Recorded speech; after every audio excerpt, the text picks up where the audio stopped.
Hello, everybody. This is a tutorial related to the Reflections project in Photoshop.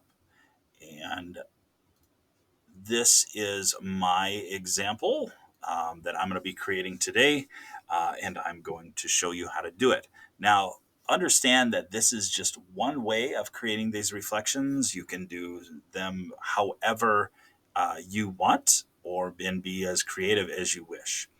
All right, so I'm going to begin by opening up a photograph, and this is a photograph of my son that I took last evening while I was at his house visiting him and his future wife and my grandbaby.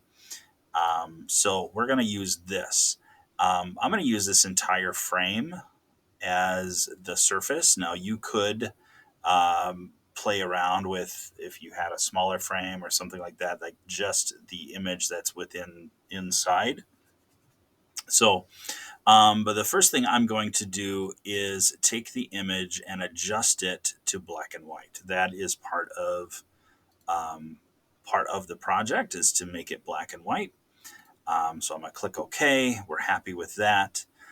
Then I'm going to come up here on the left-hand side here, and I'm going to use the polygonal lasso tool. Okay, or use L on your keyboard.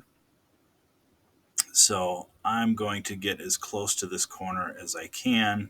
You click once, you bring it across, click the edge,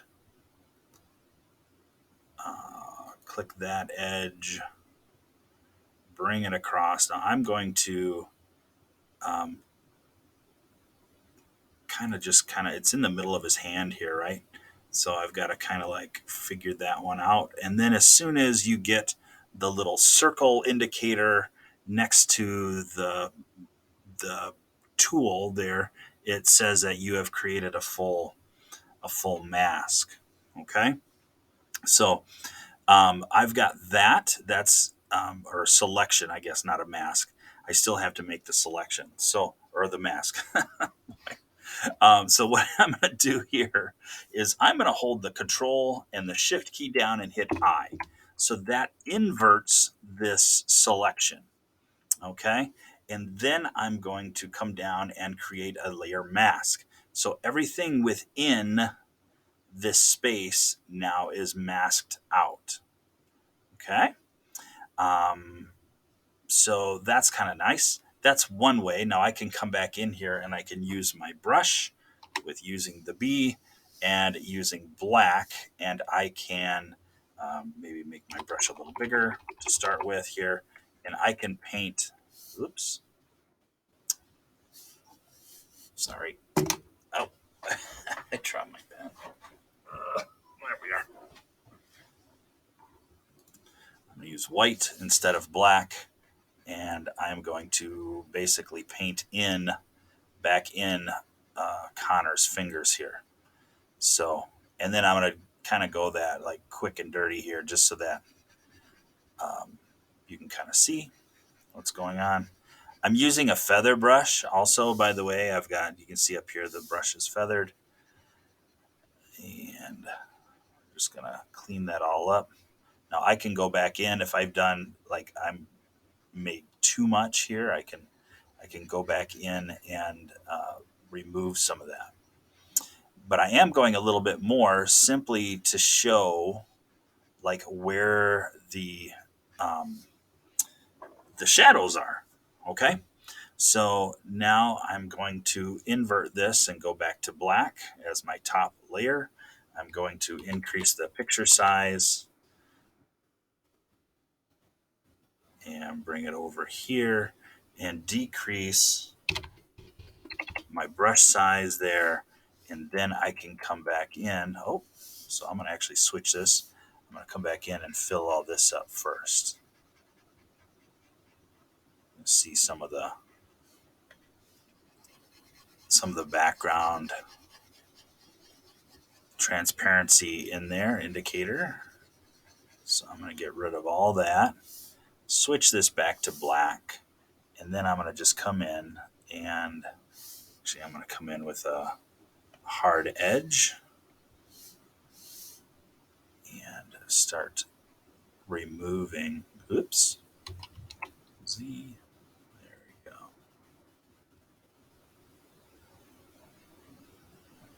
Very carefully. More carefully than what I'm doing. There we go.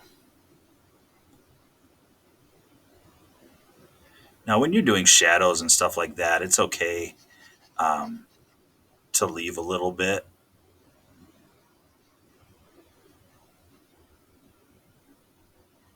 because more than likely the picture that you're going to put down is going to cover a lot of that up anyway.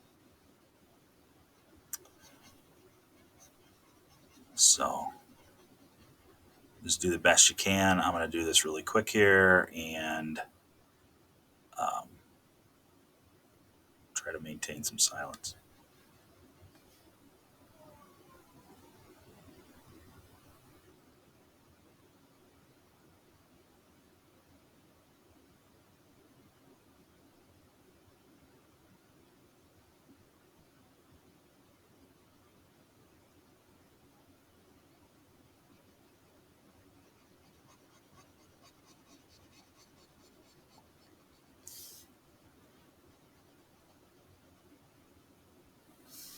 Now here, where it's close to the finger, I'm going to come back into the feather part.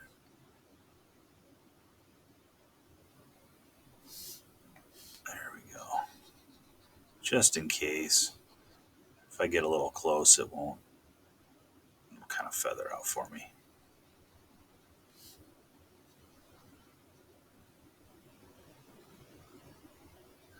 There we go.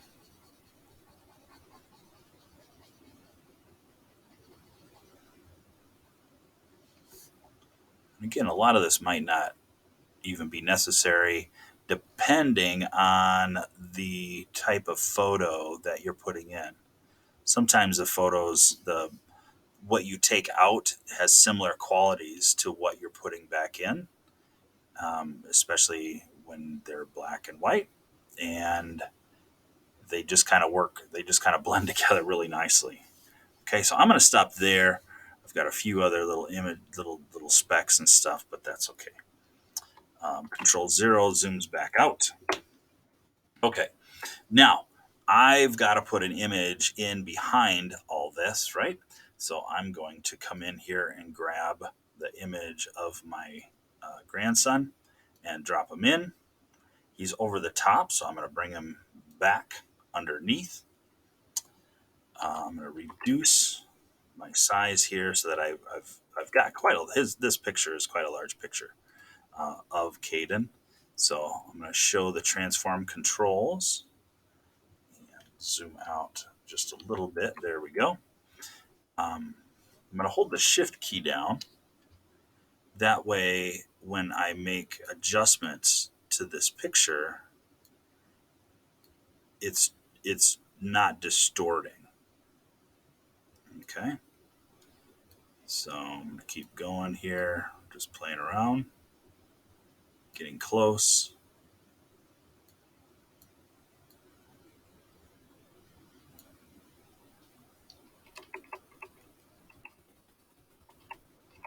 So what I'm going to line it up with is a kind of the nose. I'm going to kind of line their noses up here. So I've got to make them a little bit bigger. Now, of course, I want to zoom in periodically to see how we're doing. So I'm going to go to 0 here.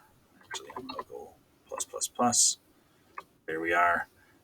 We're getting close. Okay. And the unfortunate part is because of Caden's picture is so much larger, I could have went and cropped it. But I'm just going to play around with it here and see what I can come up with. Okay. So I'm using my arrow keys to move. There we go. Now, I think it's a little crooked, so I'm going to just kind of move it just a little bit like that, and then move this out and down. And that pretty much, I'm going to say that's okay.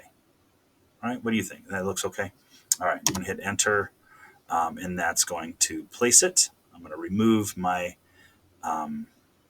take the show transform controls off. I do have this object right here.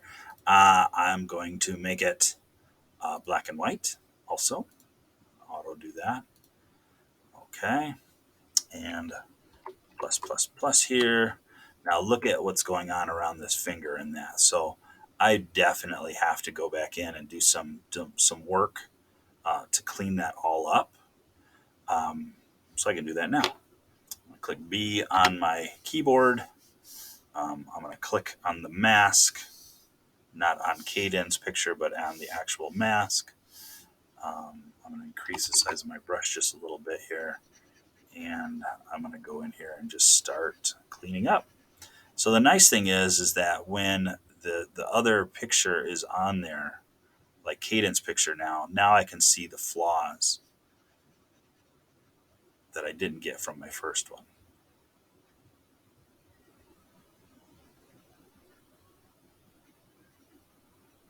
All right, so that looks pretty good. A little bit more over here. All right. I'm going to go back to the feather and see where there's a little bit of like marks and lines. I can just gently go over those. Some white spots here. Kind of remove those just to push them back a little farther in the background so that they're not so prominent.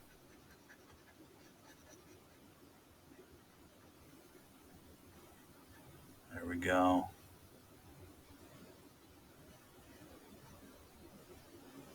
Yeah.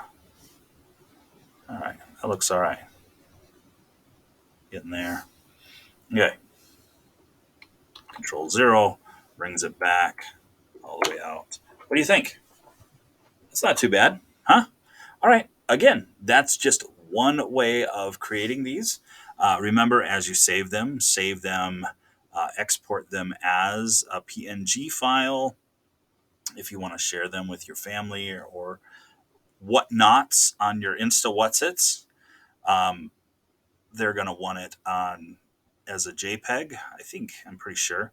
But if you are going to put it on your Instagram, crop it 3:4, okay, percentage. So on ratio 3:4, all right? And then you can move things around. Let's see here. Don't forget about your rule of thirds.